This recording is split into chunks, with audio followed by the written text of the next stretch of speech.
Hey guys, welcome to another episode of Make Your Mark podcast. Now, I've got a really exciting guest for us today. His name is Andy, and he does all things leadership, right?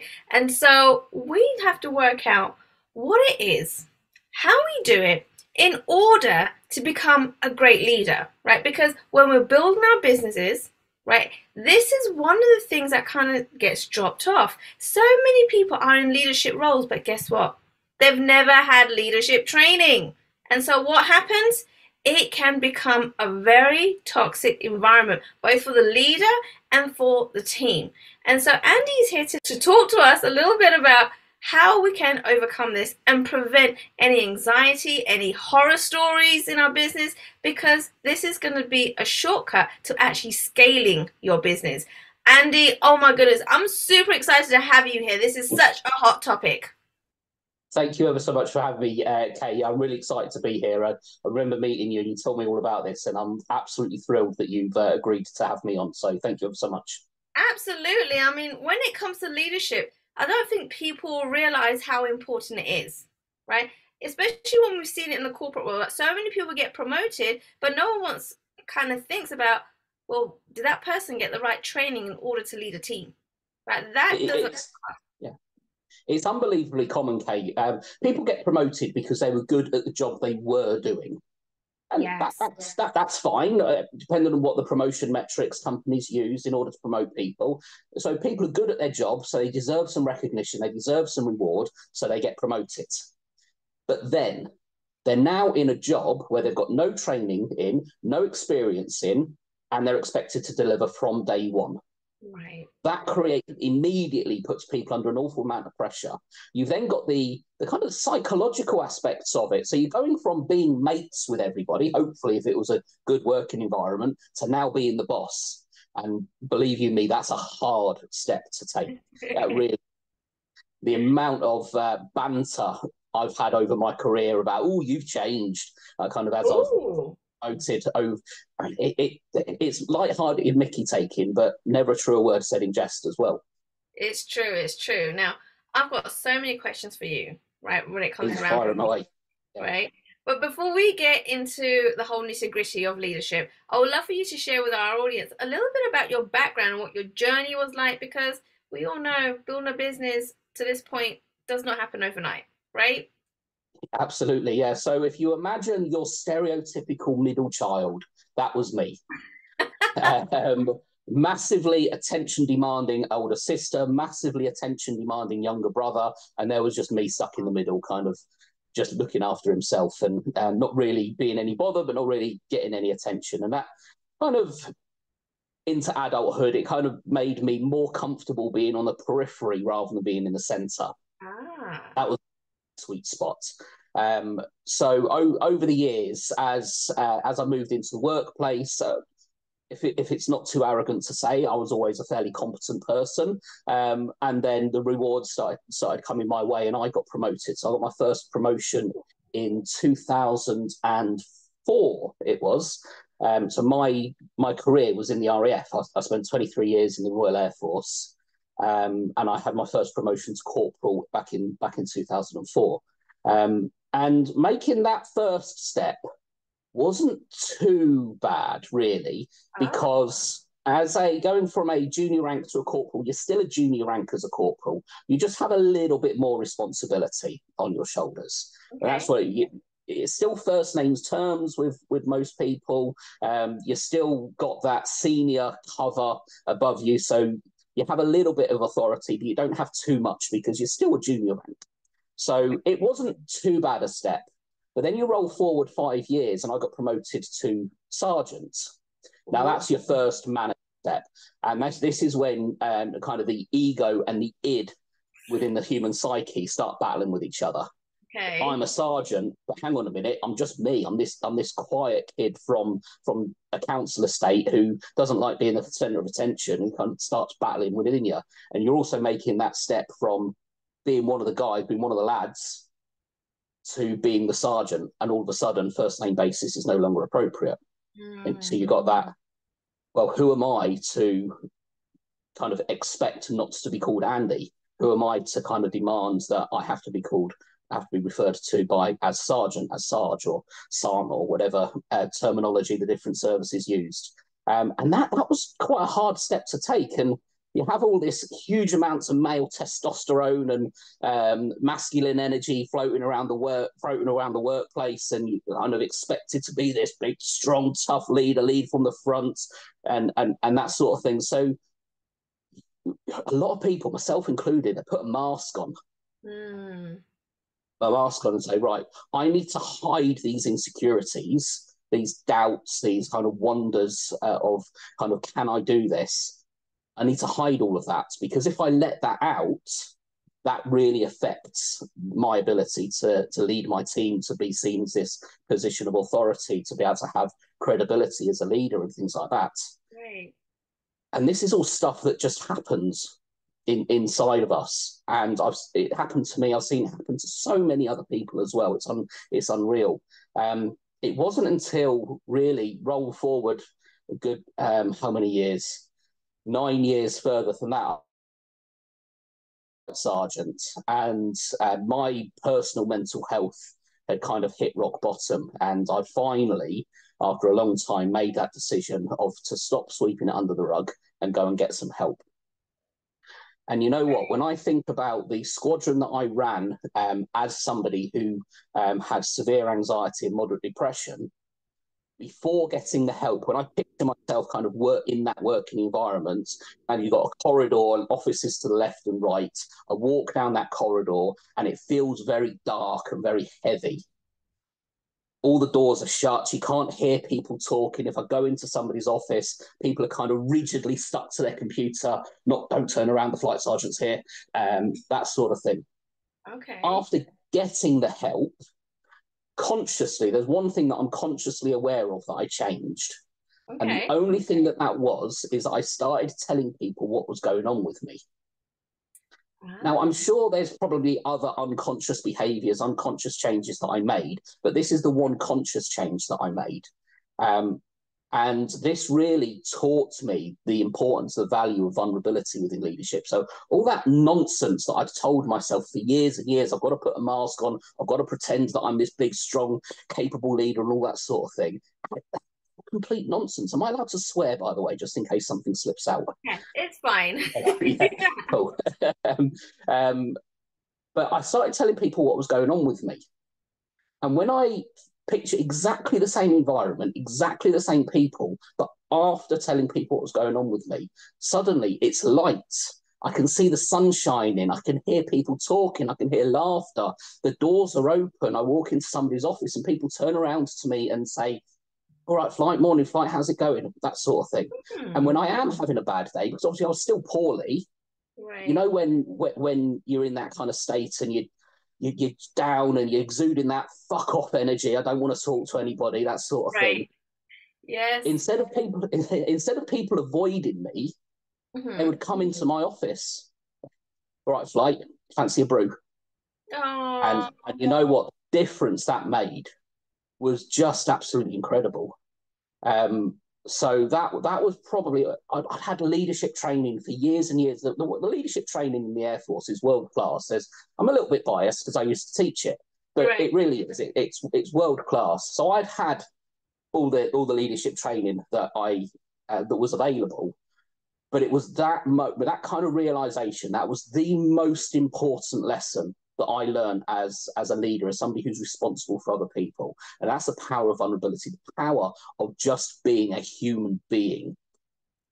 And that was so profound. And that really kick-started my geekiness when it comes to leadership psychology, human behavioral psychology, kind of the science, the neuroscience, the body chemical impacts of the workplace and things like that.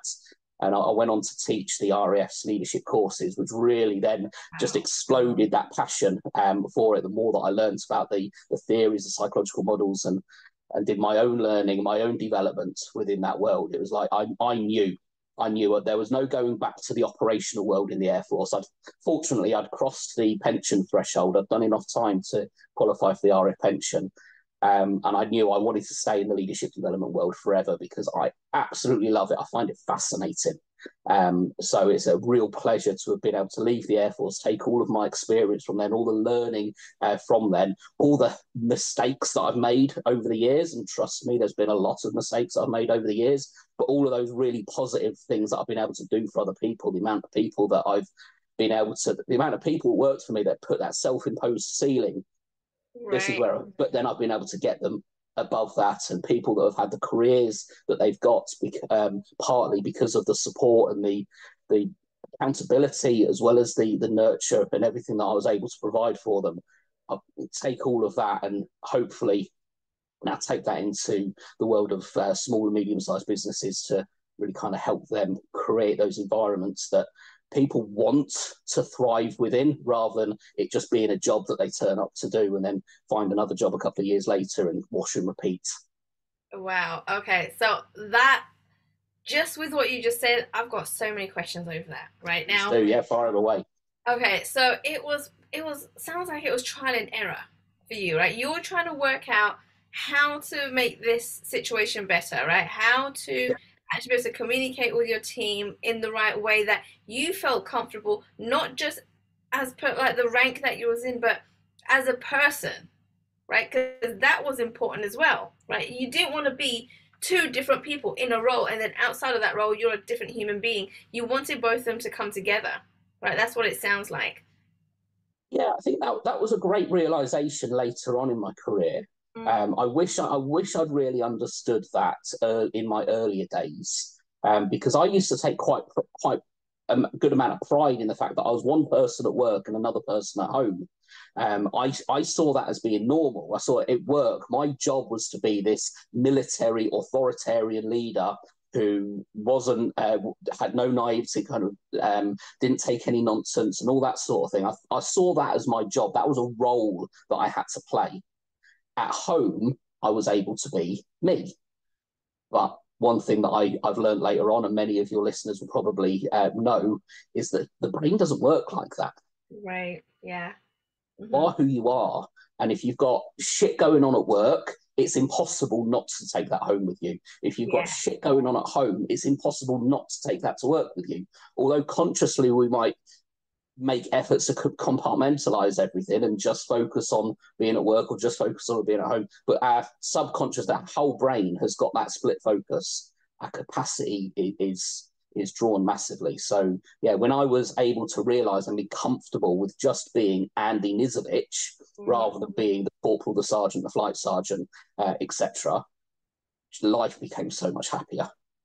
Wow, wow, wow, wow. Now, being part of the RAF, right, and then starting your own business is something completely different.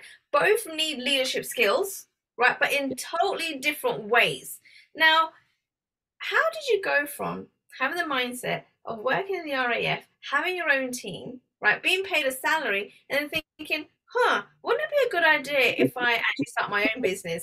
Like, where did that come from? I have absolutely no idea. It's one of the most barking, to be honest. And it was a very, very impulsive move.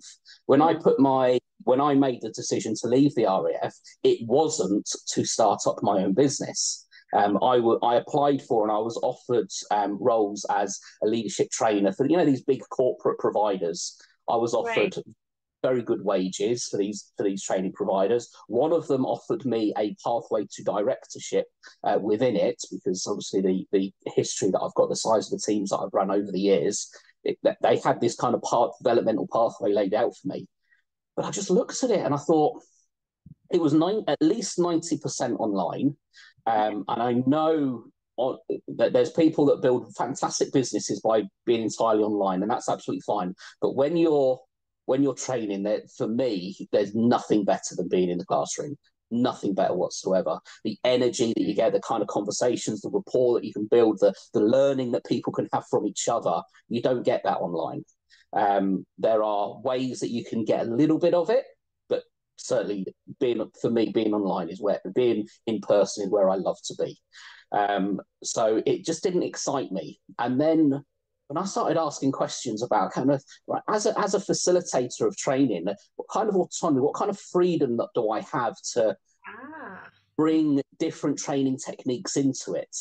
And it was all three of them gave me a very, very similar answer. In essence, it was none. There's your slideshow, there's your script, that's what you do. huh. Thinking, well, as people who are developing leadership within other people, one of the key fundamental requirements of a great leader is to allow innovation and creativity and kind of different ideas, different ways of doing things. And I think, well, that's what you're expecting me to encourage within our students, but I don't have that ability myself. Right. And I had a very, very clear idea of what I thought one of the reasons why leadership training on its own doesn't work is, we can go into that later, but in the Air Force, one thing that I really struggled with is we could provide world-class training. Why am I hearing so many stories of such terrible leadership? So that I had a firm idea of what I thought the right way to do leadership development was.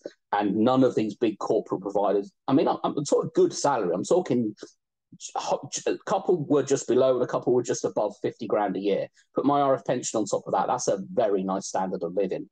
But I just looked at it and I thought it didn't excite me.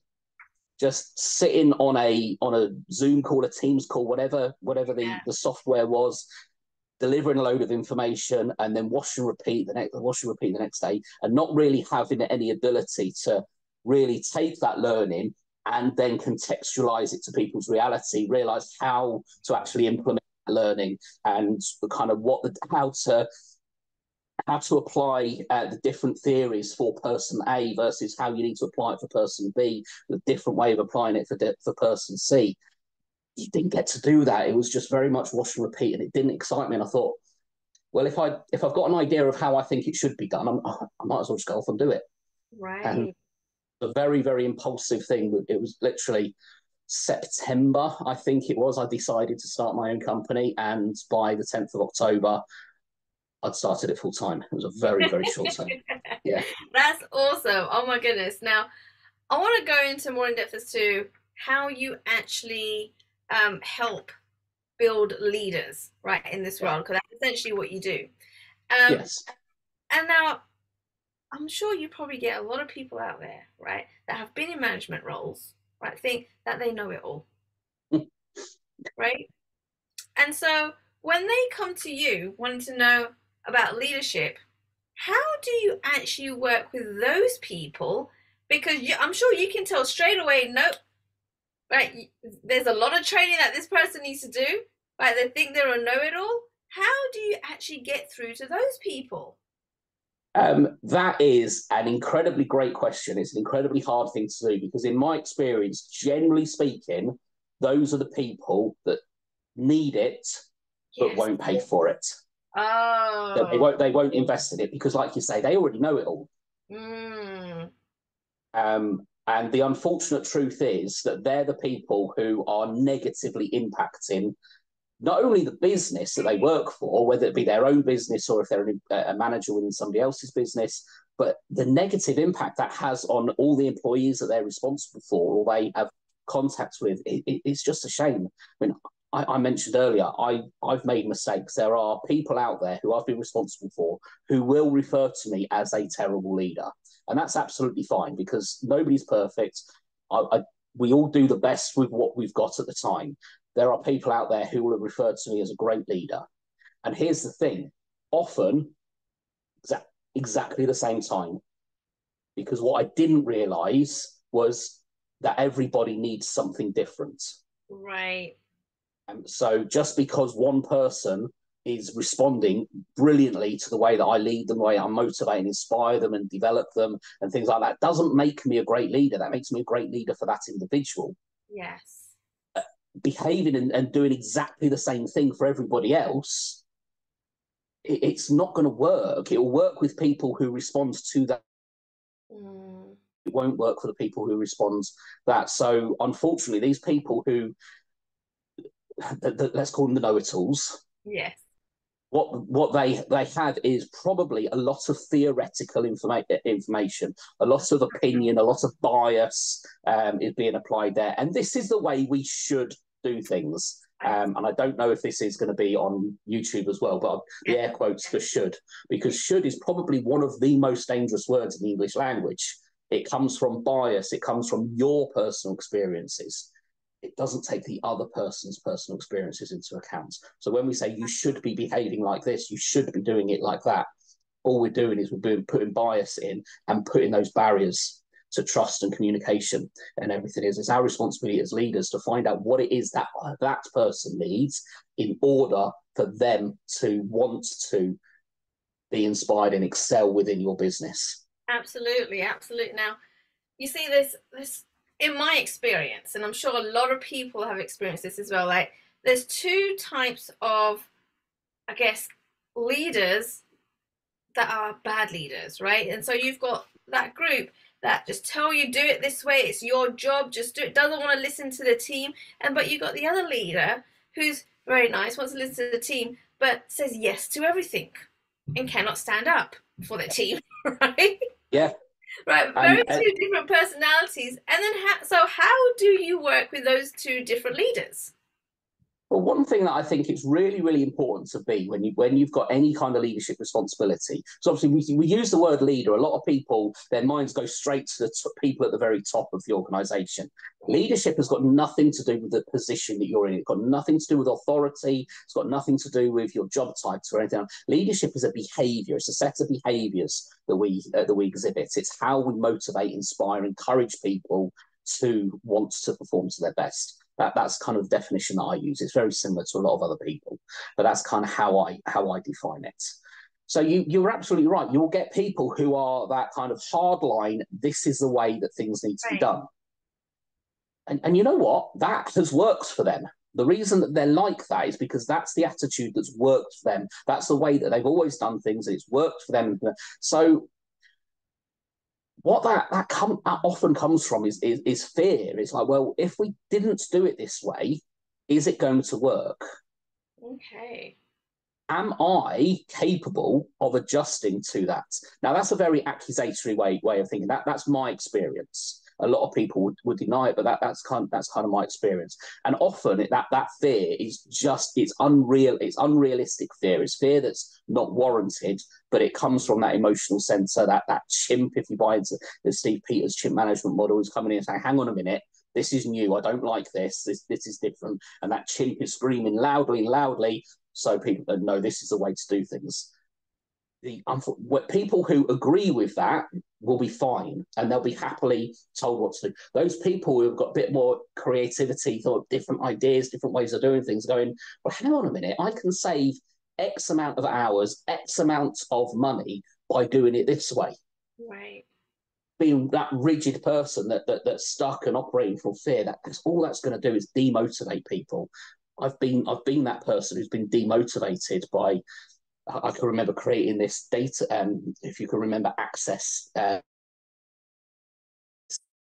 Microsoft haven't seen it for years. Yes. But I created this data. I say I created it. It was created by somebody who knew it much better than me, but then I adapted it for what we needed within our department.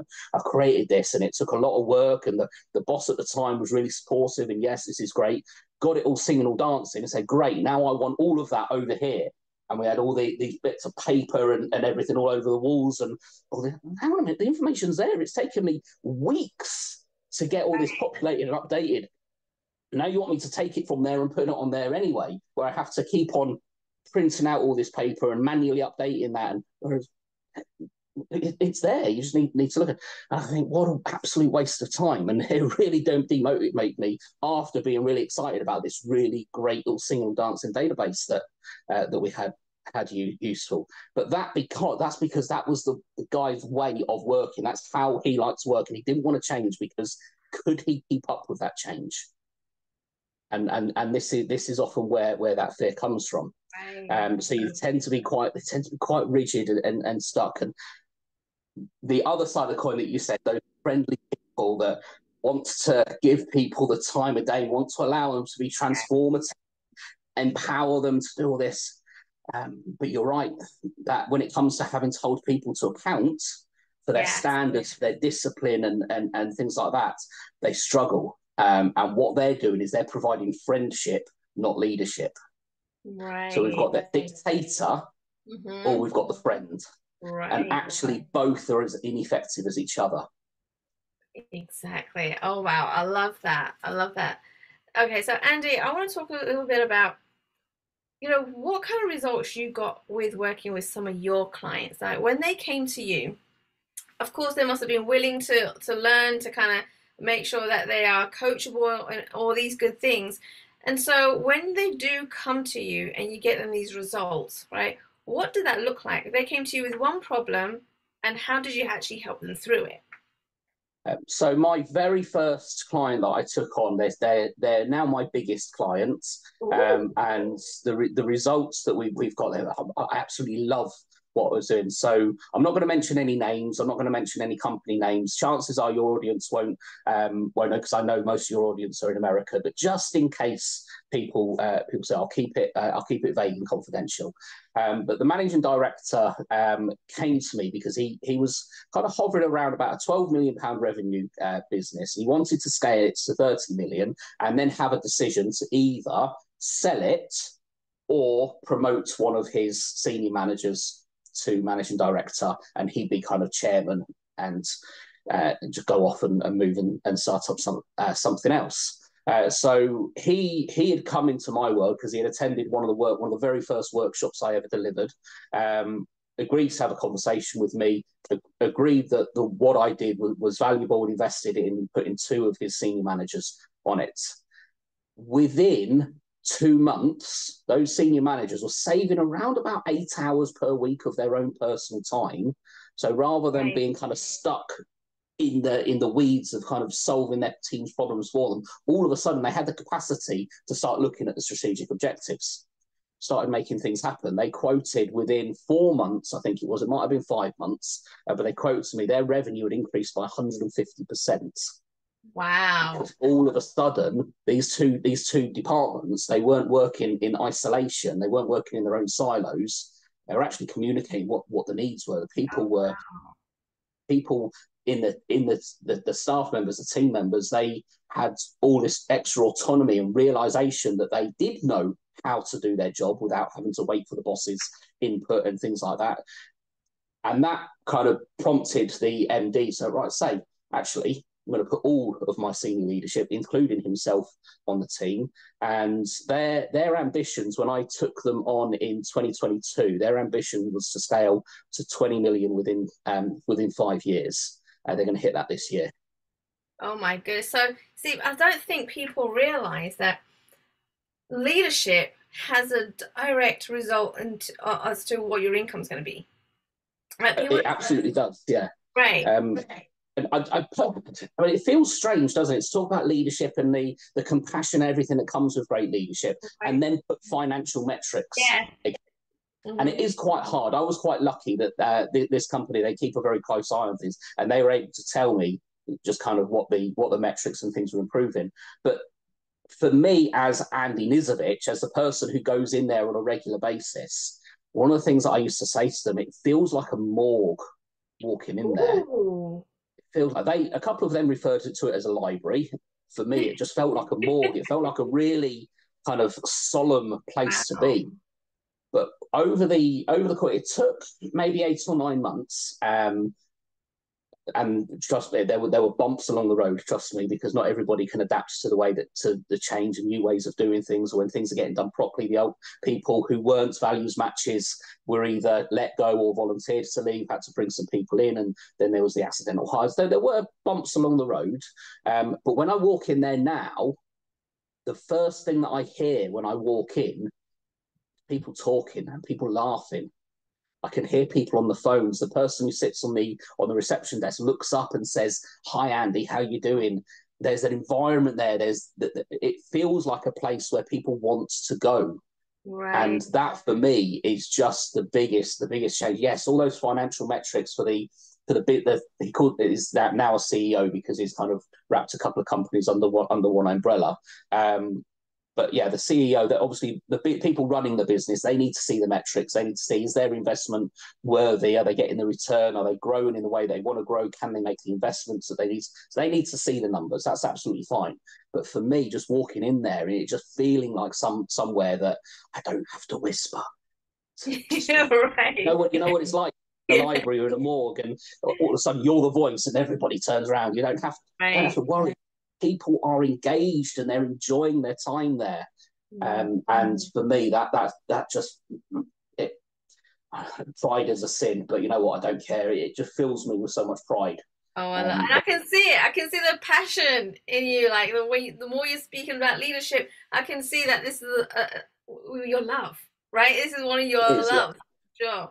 So that's awesome. I love it. And so when you worked with so many people all over the world, right? And so what are some of the main or the common mistakes that people continuously make that you keep seeing time and time again? So the first thing that comes to mind is this insistence that the boss has to be in with the team. I can understand why people feel like that.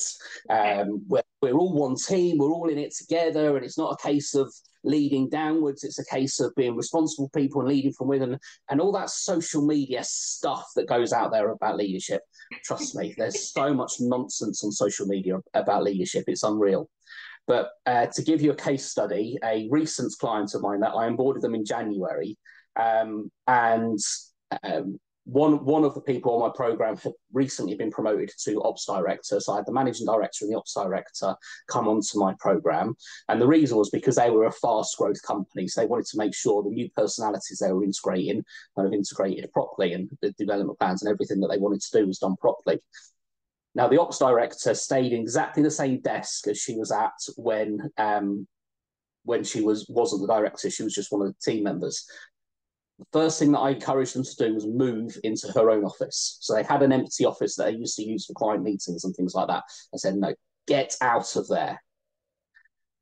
Within 2 weeks, she had told me that she had learned more about her team in that 2 weeks since moving into the office than she knew in 5 years working there. Wow.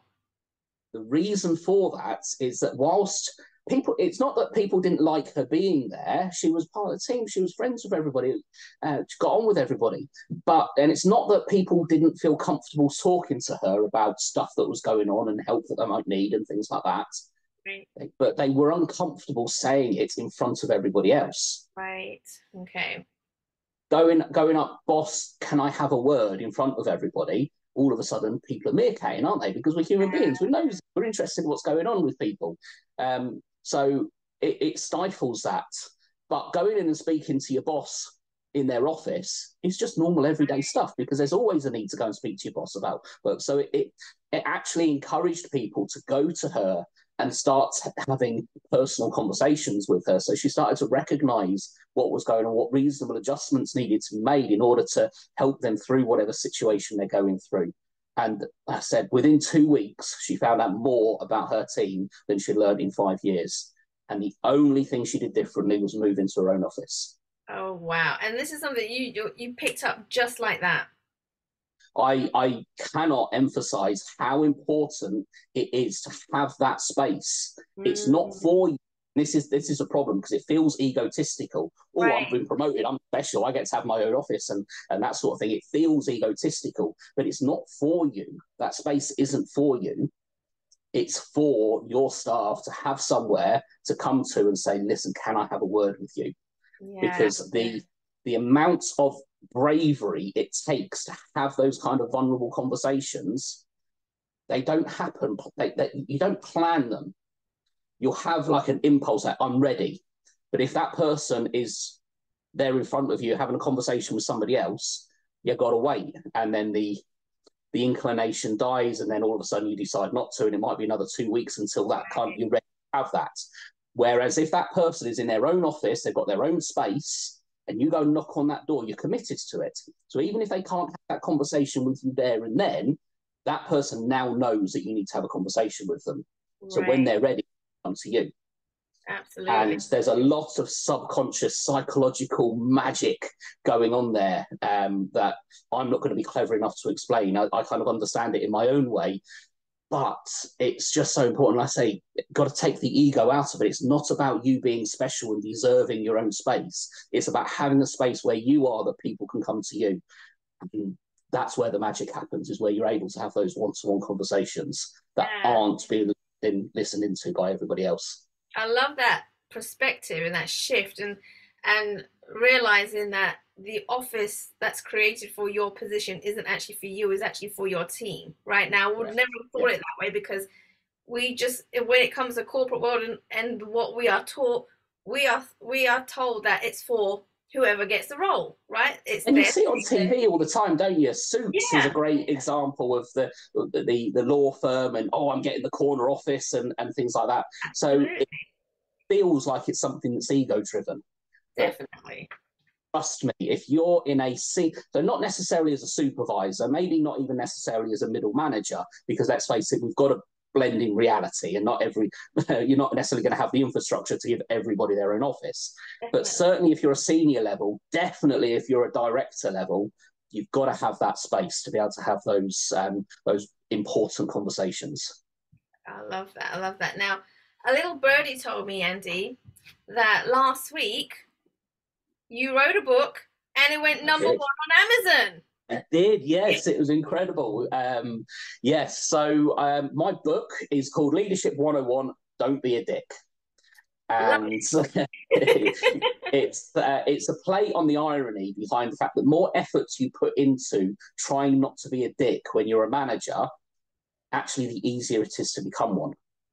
And there's all sorts of stories from behaviours and things that I've seen of other people, behaviours that I've recognised within myself, and all sorts of things in there. But underlying behind that kind of I don't want to be seen as a dick tends to then lead to people pleasing. And anybody who's been responsible for anybody, whether it be inside of work, outside of work, anything, you can't please everybody. So making a decision to please person A, there's going to be at least one other person that's not going to be pleased by that. So you can't, and that's kind of what you were alluding to earlier as well, saying those people just want to say yes and be loving and nice to everybody and that sort of thing. Unfortunately, nice leadership doesn't work. Right. It's unfortunate. You create teams that get on brilliantly when you're a nice boss, but you don't create high performing teams. What I'd say, rather than being a nice leader, you need to be a kind leader. And the difference is very subtle, because a nice person will just tell you what you want to hear. A kind leader will tell you what you need to hear. There you go. I love that.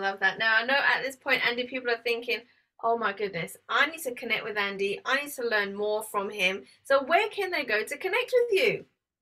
So I'm on most of the mainstream social media channels, and the main one that I use is LinkedIn. My name, Andy Nisevic. I'm certainly the only Andy Nisevic in the UK anyway. I think in the former Yugoslav country, it's a relatively popular name back there, but it's certainly not in the UK. But yeah, 1 Degree Training, my website is on there, and my email address is up on the screen as well. Please do feel free to reach out, any questions that you might have. I'm always happy to offer a complimentary consultation. So if anybody out there has got a staff related issue that they're just really struggling to deal with, please give me a shout. We'll have a half an hour consultation and I'll see what help I can offer. Oh, thank you, Andy. Oh my goodness, so many golden nuggets in such a short amount of time. Thank you for coming onto the show. And guys, if you're listening or if you're watching to this episode, then all the links will be in the show notes. Go ahead, scroll down, make sure that you reach out to Andy, learn more, because it can mean more money for your business, right? And all you have to do is maybe change 1 or 2 things like he's already mentioned, and it can make big waves in your business. So go ahead and connect with him right now. You will not regret it. Andy, once again, thank you for coming onto the show. My pleasure. Thank you ever so much for having me on. I've loved it. Thanks for listening to Make Your Mark podcast at www.makeyourmarkpodcast.com. Make sure you hit that subscribe button so you get this and every other episode that comes out. We have lots of great stuff coming, so make sure you hit subscribe so you don't miss it. And thank you in advance for all the reviews and comments. I appreciate it so much, and I look forward to serving you in next week's episode.